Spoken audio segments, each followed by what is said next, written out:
The Spotlight, shining a light on podcasts and videos that have caught our attention. Hi, and welcome to The Spotlight. I'm Jen Spiker, and today I have something special to share with you. Jeff Vines is the senior pastor at One and All Church in Los Angeles, and he's also heard on Vision every weekday with the popular Bible teaching program Today. Pastor Jeff has just spent 5 weeks visiting Israel, including the war zone in Gaza. Vision CEO Phil Edwards spoke to Pastor Jeff the day after he left Israel to hear some of what he experienced. Here's part of their conversation. The Spotlight with Jen Spiker. So you went into Gaza. I'm sure it's not the kind of place that you could just wander across the border yourself. You would have been security. No. What had to happen to facilitate you going there? And specifically, what did you see there? Well, first of all, you can't go all the way into the city. That's impossible because you just can't. The closest you can get to is you can see some of the tunnels, you can see the kibbutz, and you can see basically the outskirts of the city, but nobody goes in. I mean, it wouldn't be safe. There are still hostages they're trying to figure out. But you see enough to know that you've got it looks like a war zone. It looks like there's nothing there, Phil. It's in shambles. It looks much like the pictures I saw after the Russians and the Americans came into to Germany, right into the heart of Germany, and the rubble, the rock, the destruction. Now there are still buildings standing, but you got a lot of people who have been displaced. Yes, you have. Thank God, you have a lot of aid workers there giving water and food and trying to do the best they can. And by the way, if I can just tell you, the IDF is instrumental in making sure that people who need water and food and clothing are getting them. They're playing dual role. They're trying to smoke out the terrorists while at the same time taking care of people who are the casualties of war. And it's uncanny what they're doing. I don't think any other nation has ever been asked to do what they're doing at the same time. And still, no matter what they do, can't win. Yeah. As a matter of fact, let me just quickly, Phil, I was approached by Rabbi Glick. I was approached by a guy named Rabbi Tully and the Messianic Jews. And this is amazing to me. The two rabbis who are two of the most influential, and people watching this, if they're from Israel, they'll know who these guys are. But here's the thing. They came to me and said, is it possible that your church could recruit a lot of Christians to come into Gaza and bring food and water and help these civilians who are suffering? I said, well, wait a minute. Why don't you do it? He said, because we know that's what you Christians do and you're good at it. Now, here are Orthodox Jews telling me that their idea of Christians are, we know you guys have done this and you're much better at it. Besides, if we go in it, we're not sure people will trust us. So they're actually trying to raise money and fund and work with Christians in America to go into Gaza, where they're trying their best to snuff out these leaders, because in their minds, if they can get rid of Hamas, you got a whole generation of Palestinians that can grow up now and can have a future. They have no future right now. And so I found, wow, you're asking a Christian pastor to take a group to go into Gaza and give relief. And so when I get back, Phil, I can't see something like that. You can't unring a bell. You can't unsee that. So I've already made up my mind. I'm gonna make a contact with Pastor Greg Laurie and try to go to Franklin Graham's Association in Pasadena and see if we can't get an army of people that would go into Gaza. What a great testimony for Christians to go into Gaza. That would be amazing. With water and food. Yeah, and the thing about it is the IDF welcome it. I want to take the conversation into a space of the Christian response to all of this. But before we do, is there anything else in particular that you saw that is on your heart that you want to get it off? Because I can hear you got a lot to say here, Jeff. And then we'll get into how should we respond as believers? I was able to meet one of the top 5 commanders in the IDF. All right, so this is huge. And I sat with him, and first of all, he thanked me for coming. Again, the same thing. Thank you for coming during a volatile time. And he walked me through how he's being given body after body every day to bury. And because in their IDF military, they bury the bodies of the soldiers who have died, the bodies of they feel that most of the hostages are dead, Phil. They hope and pray, but, they've already heard the stories, and you've got babies and you've got older men in their 80s and 90s. It's so sad, but they give each one a funeral, and he has to preside. It's his job to preside over that. And just hearing him tell me the story of what he has to deal with every day, the guy's a wreck, and he's trying to be strong, but those things play on you. You know, you think you could hear it, but as you sit by a real person who's trying to deal with all the pain and suffering, and this guy, listen, it's on both sides. He weeps for the children in Palestine. He is not just weeping for his soldiers.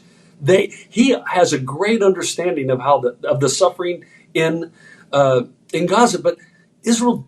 You're in a place, I always like to tell my American friends, what would you do? And not that this would ever happen, but what would you do? You live in Montana, you live in South Dakota, and now you've got people from Canada coming over, and they're killing and raping and slaughtering your children, and then they go back. What would America do? What would Australia do if people from another country came? And then you know they're going to hide from you by surrounding themselves with civilians. But you know it just keeps happening again and again. What are you going to do? I look at the consternation on these leaders' faces. I see humanity. I see people who value life. I see them valuing not only Jewish life, but Arab life, Palestinian life. I see that. And I see them torn for trying to figure out, because, you know, we forget one of the most valuable things about Orthodox Judaism is the value of human life. All life matters to God. So even if you're not a Christian, all life, especially the protection of the innocent.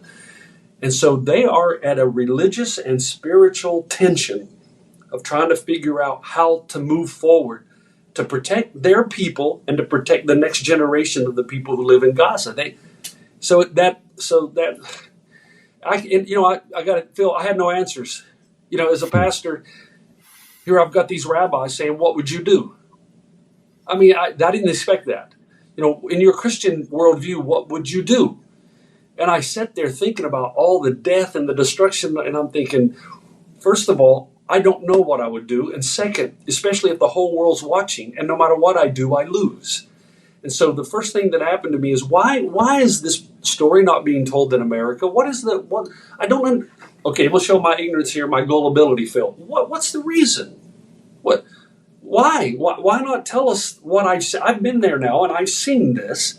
Why are you not telling us that? So another young Tennessean, by the way, Tennessee's fantastic, but another young Tennessean who's Jewish, his family moved up on the top of Mount of Blessing. And this Mount of Blessing overlooks, it's one of the most expansive piece of lands that's under the Palestinian Authority control. In that land is a refugee camp. Phil, a camp that's been there since 1968. A refugee camp since it receives millions of dollars from our government. Millions. 348 million, you can Google this, last year alone into that refugee camp. The refugees in the camp, the Palestinian Authority will not allow them to leave. It's run by gangs. Now you say, well, wait a minute, why? Because the money would not come in any longer to the refugee camp if there were no refugees. No refugees, yeah. and that's, so basically the American government, maybe accidentally or not with intent, is funding the pay to slay idea that we can recruit people out of this camp. We promise them to take care of their families if they're willing to go across the line and kill it or kidnap Jews. It's amazing. And so there's a real frustration that where are our leaders that are standing up and saying, hey, wait a second now, this is not how this should work.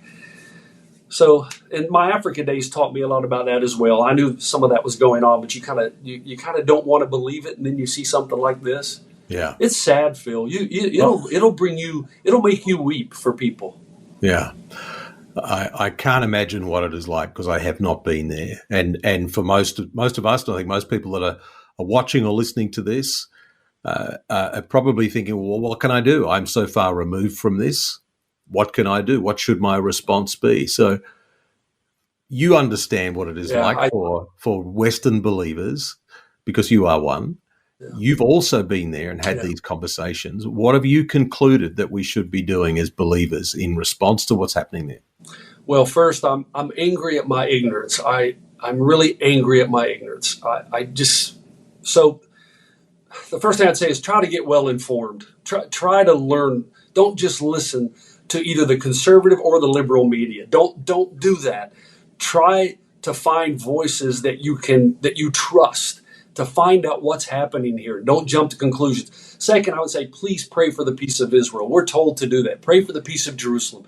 Pray for peace. Pray that somehow that God would cause a man or a woman to rise up that would lead people toward peace, that would be an ambassador of peace, because you have enough people here that want peace. However, here's the thing here's where my mind has shifted and changed. You can't have peace without a strong deterrence of evil. You just can't. Because if you don't have a strong deterrence toward evil, evil will run rampant. It goes back to the Dietrich Bonhoeffer quote. The only way that evil prevails is if good men do nothing. Peace doesn't happen when you just sit back and let those who are evil run rampant over the land. That's never going to work.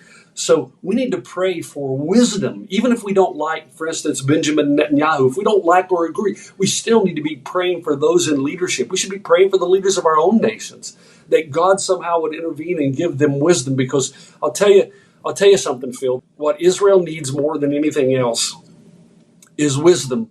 But I walked away thanking God for my relationship with Jesus, because what Israel really needs is Jesus. They need the forgiving, restorative power that comes in a relationship through Jesus Christ. I asked some of my rabbi friends, I said, what is your hope? You look at everything around you. For me, my hope is in Christ.